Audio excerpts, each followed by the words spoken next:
পশ্চিম মেদিনীপুর জেলার ডেবরা ব্লকের বাহাদুরপুর এলাকার বাসিন্দা শেখ সুবেদ আলী বৃহস্পতিবার দুপুরে গোলগ্রামের একটি ব্যাংক থেকে বাংলার বাড়ি প্রকল্পের প্রথম কিস্তির 60,000 টাকার মধ্যে 50,000 টাকা তুলে বাড়ি ফিরছিলেন ওই ব্যক্তি।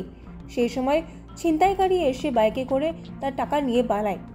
এরপরই তিনি বিকেলবেলা ডেবরা থানায় লিখিত অভিযোগ দায়ের করেন। অভিযোগ পাওয়ার পরে শুক্রবার দিনভর তল্লাশি চালিয়ে মধ্যরাতে ওই দুষ্কৃতীকে গ্রেফতার করেছে পুলিশ। এই খবর পাওয়ার পরে সুবেদ আলী ডেবরা থানার ওসি এবং তার টিমকে ধন্যবাদ জানিয়েছেন। জানা গিয়েছে আজ অভিযুক্তকে মেদিনীপুর আদালতে তোলা হবে। তদন্তের স্বার্থে তার নাম পরিচয় গোপন রেখেছে পুলিশ।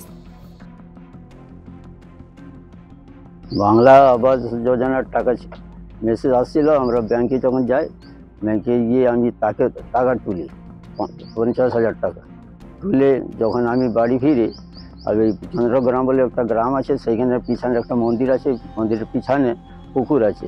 পুকুরের মোড়ে যেমন আসি তখন আমি কোনো মোটর সাইকেলে শব্দ পাইনি। যখন আসি মোড় ঘুরছি তখনই ওই একটা কিছু আওয়াজ এলো। আওয়াজ সঙ্গে সঙ্গে আমি সাইকেলে আসছি, আমি পশ্চিম দিকে মুখ করে আছি। যেমন আমি আসছি তারপরে এমন মনে হচ্ছে কেউ আমার মাথার উপর দিয়ে হাত দিয়ে ছু করে, যেমন চিল যেমন ঝাপ্পা মারে, সেরকম ঝাপ্পা মেরে সাইকেলে আগে না আমার রেগে টাকা ছিল, ওই টাকা ব্যাগটা ছিল, ব্যাগে বাঁ হাতে নিয়ে আমি সঙ্গে সঙ্গে ডান দিকে মোড় খেয়ে চলে যায়। তার পিছনে 50,000 টাকা ছিল। পশ্চিম মেদিনীপুর থেকে নিরোষের প্রতিনিধির রিপোর্ট, এএনএম নিউজ।